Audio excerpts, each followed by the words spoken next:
On a busy Chicago street, Officer Brian Miller stopped a black woman driving an expensive SUV, unaware she was an FBI agent.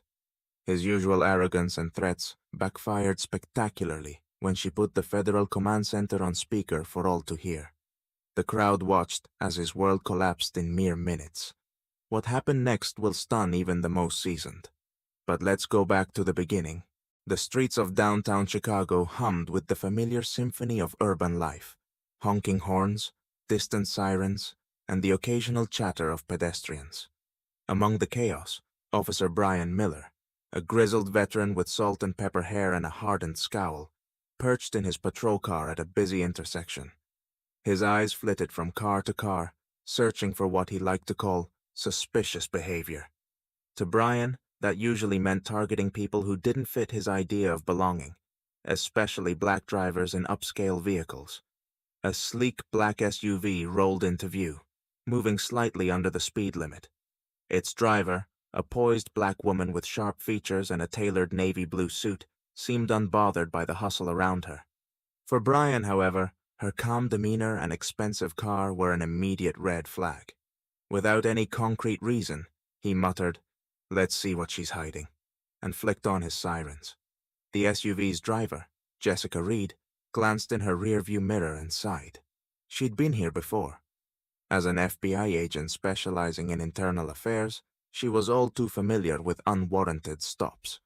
Her hands steady, she activated her turn signal and maneuvered smoothly to the curb. Once parked, she adjusted her blazer, letting out a deep breath to calm herself. Her years in law enforcement had taught her how to handle these situations, but it didn't make them any less infuriating. Brian strode toward the car with an air of authority, his hand resting ominously on his holstered weapon. His steel-toed boots thudded against the asphalt, and his eyes narrowed as he approached. He leaned slightly into the open window, his face shadowed under the brim of his patrol hat. "License and registration," he barked, skipping the usual pleasantries. Jessica turned to face him, her expression neutral but firm. "Good afternoon, officer," she replied, her tone measured. "May I ask why I'm being stopped?" Her politeness did little to soften Brian's hostility. His scowl deepened. "You were driving suspiciously," he snapped. "Just give me the paperwork." Jessica raised an eyebrow but complied. Reaching into her glove compartment, she retrieved her license and registration, her movements deliberate and slow. Alongside her documents, she handed over her wallet, letting her FBI credentials peek out deliberately. She watched Brian's reaction carefully. His eyes flicked to the badge, his jaw tightening as he muttered something under his breath. Without acknowledging the badge, Brian snatched the paperwork and marched back to his cruiser. Jessica sat quietly, her fingers tapping lightly on the steering wheel. Through the side mirror, she could see Brian hunched over his computer, typing furiously as he ran her plates. His body language spoke volumes, the tension in his shoulders, the barely restrained irritation in the way he moved. She knew he hadn't found anything incriminating. As Jessica waited, she noticed another police car pull up. A younger officer, fresh-faced and visibly uneasy, stepped out and approached Brian. Their brief conversation was tense, the younger cop gesturing toward Jessica's car. Brian," the rookie whispered, his voice audible through Jessica's open window. "You sure about this? She's FBI." Brian waved him off dismissively. "Badge could be fake," he scoffed. "Probably some big-shot wannabe. Let's dig a little deeper." Jessica's patience snapped. She reached for her phone, unlocking it with a swipe. Calmly but decisively, she pressed the speed dial. It wasn't her first time dealing with a situation like this, but it would definitely be her last time letting it slide. As the phone rang, she glanced into her rearview mirror again. The rookie looked increasingly uncomfortable, while Brian gestured toward her car, his face a mask of frustration. Jessica's voice was steady when the line connected. "This is Special Agent Reed," she said, her tone commanding. "I'm requesting immediate support at my location. I've got a situation escalating with local law enforcement." She rattled off her coordinates as Brian and the younger officer stopped talking, noticing her call. The tables were about to turn. Jessica placed her phone on the dashboard, the call still active. She sat back in her seat, her eyes locked on Brian as he approached her window again, his confidence wavering slightly. She smiled coolly. "Is there a problem, Officer Miller?" Brian marched back to Jessica's SUV, his steps heavy with self-assurance, though his face betrayed faint irritation. This time, he brought along the younger officer, who trailed behind with visible hesitation. As they reached the window, Brian tapped it twice with unnecessary force. "Step out of the car," he ordered curtly, his tone leaving no room for discussion, or so he thought. Jessica didn't move immediately. Instead, she studied him with a calm intensity, her eyebrow arching slightly. "On what grounds?" she asked, her voice low but firm. Brian leaned closer, his face mere inches from hers. "I said step out of the car." Jessica exhaled slowly, unbuckled her seatbelt, and opened the door with deliberate calm. She stepped out, adjusting her blazer as though preparing for a high-stakes meeting, not a roadside confrontation. Folding her arms across her chest, she turned to Brian, unflinching. "I'll comply because I'm recording this," she stated evenly. Then, gesturing toward the badge clipped inside her blazer, she added, "And just so you know, I'm Special Agent Jessica Reed with the FBI." Brian's smirk deepened, his bravado unchecked. "Sure you are," he scoffed.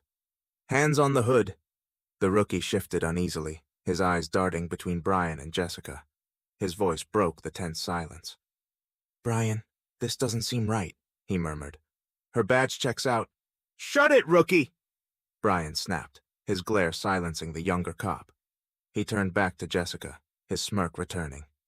"Let's see how much you're willing to bluff." Jessica's phone buzzed in her hand, cutting through the tension like a blade. Without waiting for permission, she swiped to answer the call, her expression unchanging. "Excuse me," she said, holding up a finger. Brian's mouth opened in protest, but Jessica ignored him and pressed the speaker button. "Agent Reed," came a commanding voice, firm and clipped. "We've received your alert. State Police and FBI backup are en route to your location. ETA 5 minutes. Brian's face drained of color as the words sank in. "What the hell is this?" he muttered, taking a half step back. His smirk was gone, replaced by an expression of dawning panic. Jessica's gaze bore into him, her calm demeanor unwavering. "This," she said, her voice as sharp as broken glass, "is the end of your career, Officer Miller." Behind her, the rookie stared at Brian, his face a mixture of confusion and quiet vindication. For once, he didn't say a word. The faint wail of sirens crescendoed as unmarked cars and a state police cruiser converged on the scene, their presence dominating the narrow Chicago street. Officers stepped out with precision, their movements calm yet authoritative. The growing crowd of onlookers murmured in surprise, phones raised to record the unfolding drama. Brian Miller's once confident posture crumbled as the scene around him grew more chaotic. He took a step back, sweat beading on his brow, as two sharp-suited FBI agents strode directly toward Jessica. "Agent Reed," one of them said, his voice steady but laced with concern. "Are you all right?" Jessica offered a small nod, her composure unshaken. "I'm fine, but we need to discuss this officer's conduct," she said, tilting her head toward Brian, who was now visibly uneasy. Before Brian could muster a response, a state police officer stepped forward, his tone leaving no room for argument. "Officer Miller, you're officially under investigation for misconduct. Hand over your badge and weapon." "What?" Brian's voice cracked as he instinctively reached for his holster, only to freeze under the icy glare of the state officer. The murmurs from the bystanders grew louder, their phones capturing every detail of the moment. Hesitantly, Brian removed his badge and gun, his hands trembling, and handed them over. "This is a misunderstanding," Brian protested, his voice growing shrill. "She's blowing this out of proportion." Jessica turned to face the crowd, her calm voice cutting through the chaos. "This isn't the first time he's done this," she said, her words directed at both the public and the law enforcement officials. "Run his stop records. I guarantee you'll find a pattern of targeting minorities." The younger officer standing behind Brian visibly tensed. His hands clenched into fists before he suddenly stepped forward, his voice trembling with anger. "He makes us target minorities all the time," the rookie blurted out, his face pale but determined. "I've had enough of it." Brian's head snapped toward his colleague, his face twisted with disbelief. "You're throwing me under the bus?" he hissed, spittle flying. The younger officer straightened, his voice firm now. "No, Miller," he said, meeting Brian's gaze. "You drove yourself here." The crowd erupted into murmurs and shouts, their phones capturing every moment as Brian's defiance turned to desperation. Jessica watched, her face a mask of calm satisfaction. This wasn't just about her. It was about exposing a system that allowed people like Brian to thrive unchecked. And now, that system was beginning to crack. Days later, the fallout from the incident reached national headlines. Bodycam footage, paired with bystander videos, painted a damning picture of Brian's long-standing abuse of power. An internal investigation revealed decades of misconduct, racial profiling, harassment, and false charges. Brian was promptly fired, and charges for abuse of authority were filed against him. Jessica, meanwhile, received public commendation for her composure and bravery. In a press conference, she spoke directly to the systemic issue. "This isn't just about one bad cop," she said. "It's about dismantling the culture that allows people like him to thrive." As for the younger officer, his cooperation in exposing Brian earned him recognition. He later transferred to a different precinct, determined to rebuild trust with the communities he served. Jessica's calm demeanor during the confrontation became a symbol of strength. She continued her work at the FBI, now leading a task force aimed at addressing corruption within law enforcement. The incident didn't just end Brian Miller's career. It sparked a broader conversation about accountability, bias, and the urgent need for systemic reform.